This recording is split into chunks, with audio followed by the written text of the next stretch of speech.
Praise lord. పరిశుద్ధ గ్రంథమును గల సాదృశ్యములు. మొదటిది అద్దం. యాకోబు పత్రిక 1:23-25.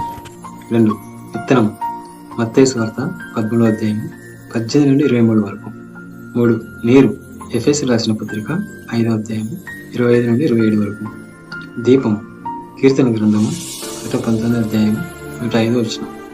సామెతలు 6:23 కూడా చూడవచ్చు. ఖడ్గం. హెబ్రీయులకు రాసిన పత్రిక 4:12.